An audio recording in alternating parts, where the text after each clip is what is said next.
You're listening to the Ask Drone U podcast. You ask, we answer your drone questions. Whether you're here to turn your passion into profit or you simply fly for fun, we're a community of learners and teachers who aspire to achieve greatness. We are Drone U. Hey everyone, and welcome to another interesting and thought-provoking episode of Ask Drone U. My name's Pablo.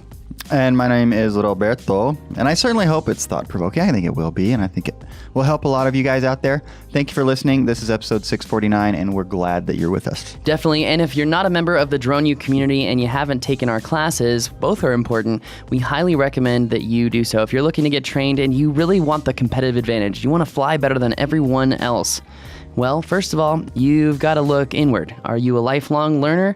Are you willing to learn? And are you dedicated and passionate to learning? Because, as they say, the water over rocks doesn't have the power to cause streams and crevices in the rocks. It's the persistence of the water that draws the canyon. That makes them nice and smooth. That's right. But anyway, today we're going to be talking about real estate videography. There's a whole lot of people out there doing real estate videography. As we say, they are the classic underchargers.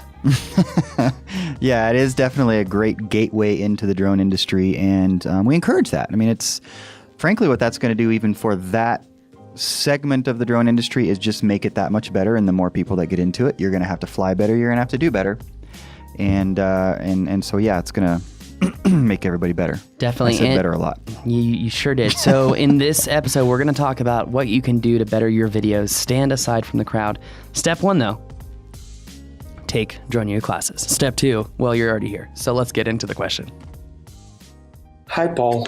Hi, Rob. This is Dirk Ace. I'm a Part 107 pilot running a business called Safari Drones here in San Antonio, Texas. I have an interesting question, or rather a discussion I want to start. See, anybody can buy a drone today. Almost anybody can learn how to fly a drone, and a few of us can even learn how to fly a drone good and record smooth video footage of, say, real estate, for example. It's an easy business model. You find an agent or two that get them to believe in you, and you go fly a property shoot mission for them. After the mission, it's followed by a 2 or 3 hours behind your computer where you stitch the video clips together in a sequence using your favorite editing software. You download some music files from audio blocks, and after a few mouse clicks and a few drags and drops, you enter a final product to your customer for a few dollars. Then repeat the process. Sounds easy, right? Well, when you look at all the real estate videos you can find online today, they all look the same. The same scenes with the same boring music. They all look like all the other videos I've done so far. When I look at my Vimeo stats, only 40% of the viewers watch the video to the end. What can we do to stand out from the rest? How can you keep the viewers' attention that they want to watch the video until the end? What can one do to make drone videos great again? And trust me, I don't want to call the president for an answer. I appreciate you guys. Thank you for everything you do. Thanks for the great work. Thank you, Dirk. Great question. What I really appreciate about his question is his honesty, right? Saying, my videos look, he didn't use these words, but just the same, and I'm just going to not say crap, but the same as everybody else's. So that's good. I mean, he's starting from a good place. Like, I want to get better. He is, but this answer is going to be huge. It's going to be so big. It's going to make drone flying great again. And let me tell you, I'm going to tell you what you need to know, and there's nothing else, okay? Okay, it's the greatest answer that you're going to find on the internet. That's like the New York Trump? Yes. Is that what that is? Yes. A little bit of Robert Kennedy thrown in there too. That's right. Yeah, well, we're not going to ask Trump either. No. Okay. Well, let's not about this. No, definitely not. In fact, I've actually reached out to Trump's UAS transition team. I'd like to be a part of that. But I think he asked a very good question. First off, if you're flying a luxury home or a celebrity home or a ranch versus a lower class home, you're looking at different audiences. So if you're looking at homes that are, say, sub $800,000, it's really important and really critical that your videos are super short, sweet, and to the point. Mm-hmm. And if you draw people in with that, offer maybe a longer version if the realtor pays for it. Right. But in my experience, you've got about 6 to 7 seconds to draw someone's attention into the video. And again, your audience and the house that you're shooting are critical to how you edit the video. For example, I've shot a lot of celebrity homes in Santa Fe, and those videos tend to be a little bit longer, showcase a lot of the features. There happen to be a boatload of them. Like, for example, on the I Miss Ranch, he's got his own ghost town studio, which is enormous in itself. Pretty cool. It is pretty cool. But I would say your edits have to be super fast, they have to be super quick, and they've got to be super engaging. What does that mean for engaging? Well, in one of our courses, we talk about adding obstacles into your shots. So imagine if you actually like flew through the bushes or flew through the trees or flew through some archway to make it look like you are almost going to hit the home as you're going into it, but you don't. And the footage has to be super smooth through the whole thing. Right. Now, you can speed ramp that too. Like I said, 6-7 seconds. You could speed ramp that in 2 to 3 seconds and really draw people in. Now, I don't recommend that you even make videos for sub $800,000 homes that are less than or more than 30 to 60 seconds tops. Right. Tops. I just don't think it is a very good idea whatsoever. As far as other engaging things that you can do, there are so many elements and effects and motion graphics that you can add to really draw people in. But I will say there is a new class that we're doing right now. It's called interactive mapping. And what it has to do is in flying your homes, obviously you have aerial video, obviously you have aerial photos, but what if the first 15 to 30 seconds were aerial video of the home, and then you could literally fly into the door, and now all of a sudden you're seeing a map of the home, and you can click on different areas in the map, so if the customer is very interested in the home, they can now see 360-degree images in 16K resolution. Which, by the way, is a home. great upcharge. Oh, yeah. And when you're talking about packaging these for the realtors and for the clients, you can really do well with those kinds of things. True. And I'm not going to lie. I've had, I think, 3 or 4 realtors call me in the last week from Santa Fe. I'm sorry. I didn't call you back. I'm not interested in your work. And I try, even when these people are persistent, I try to price myself out as fast as possible. Yeah, and then who knows, maybe you catch a flyer, right? And you give them X price and they say, okay. And I'm going to give them the best deliverable exactly. that's out there. So one of the things I've noticed about your work, Paul, and about a couple of others that I can think of relative to the majority of videos that we get, because a lot of people send us videos for us to look at. And we'll take a look at them. If you're a part of the Drone U community, there's another group that you can go into. It's called the Drone U Critique Group. Right. I love that group. I would love to see people even be more and more honest. Now, I've got to limit my engagement online because of everything we're developing here at Drone U.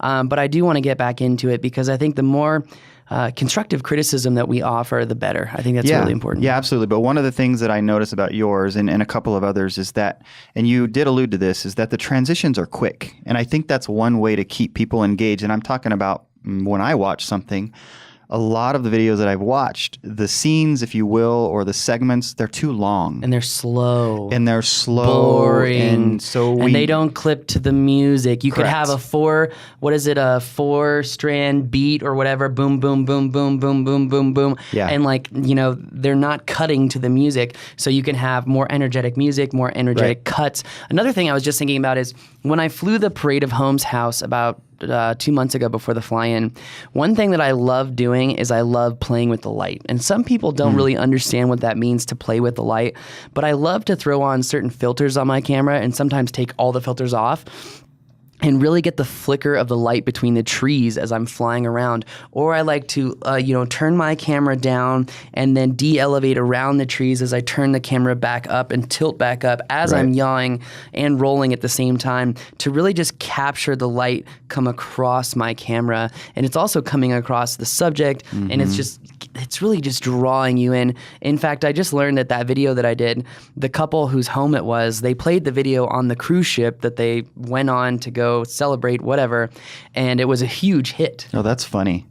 That's hilarious. Yeah, but I think there's a lot you can do, from obstacles to playing with the light, to really cutting your stuff faster, to using more energetic music. But I just want to caveat that with who is your audience. It's just so important. And we talk about this in the real estate videography course, and maybe we need to do a little update and say taking your real estate videography to the next level, because interactive mapping is that. In fact, we're doing a lot of work right now on mapping sets and giving people an idea for set planning and set development. which is critical because if you can put a camera and look at things from any angle you want and be in control of that, I feel like it gives people more of a real world feel of like what it feels like to really be there. Yeah, absolutely. And you talked about lighting and those kinds of issues. The time of day that you go is actually really important. Like the video that you're talking about, it's so engaging just because of the way the sun is setting over the house. I mean, you want to keep watching. Just because it's beautiful. And that's how your videos should end, people wanting more. Exactly. Literally, that's how every single video should end, is that people want more They're out of the bummed video. it's over. Right? Yeah, they are bummed it's over, and you're like, yeah, B. No, I'm kidding. Keeping in mind that, there are people that they just may not be interested in that house. You're going to lose people, obviously. But if you're at 40%, maybe your next goal is 70%. And doing some of these things might get you there. But also think about what is the architecture style of the house? Are there things that you can play off of with the architecture? If you've got a house with a bunch of spires, think about maybe doing something really interesting and intricate with rotations. Imagine, let's say we have a building with two big spires. And we start with a small little orbit around the spire and then slowly move further out and de-elevate around the property. So it's almost like a tornado pattern, but with smooth cinematic motion. Yeah. So I think that's something that you could really do and make it look super cool. But now I'm going to reach out to Steven and say, all right, time for you to film that class. It very much is. I've been thinking about that. I got to go outside and update that board on all the productions we're doing because now that Greg is here, it's like we're just firing them off. Let's get them going. I love it. Check out that class and other new classes like filming over water on the Drone U site. If you're not a Drone U member, I highly recommend you check it out. It is only $47 a month. So instead of paying $150, $250 for just a Part 107 class, you'll get Part 107 with 3 different ways. So if you're a different learner, you want to learn lecture style, you want to really understand the intricacies and feel like you're in a class, we have that. If you're more of the memorization guy, hey, this is what you need to know, what you don't need to know, what you should know, we got that too. Now, if you're also just saying, hey, I want the step-by-step, no BS, I want some video, we got that too. So if you are looking for even a study guide, we've got a book for that too.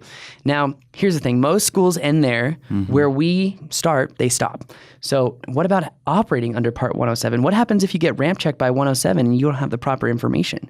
What happens? How do you protect yourself if someone purposefully walks under your drone and then accuses you of flying over them? How do you protect yourself? All things that we go over in the Part 107 operations course. From there, you can learn the airspace authorizations and how to apply for many of them. Like someone just asked me the other day, Paul, how did you get all the airspace in Albuquerque? And I made a joke that I probably can't repeat because it's inappropriate on the podcast. No, I don't believe that. But it is possible. There are so many nuances to this industry in just every single aspect of it. And if you want to go into real estate, we've got a class for that. If you want to go into mapping, we've got a class for that. And this month, we're starting all of our enterprise grade data. So for certified level members, you're getting very high level data that if you really want to turn your passion into profit and take that to a 6-figure a year profit, you're going to want to check out these classes. But anyway, I think I've gone so far. Sort of the summary is that the learning process should never stop. Agreed. And that's our philosophy in terms of getting you the information you need to continue learning. Which is what Elon Musk says, like Steve Jobs, Tim Some Cook. fairly successful people. Totally. Anyway, that's going to do it for us today. My name is Paul. And I'm Rob. And you can sign up at thedroneu.com.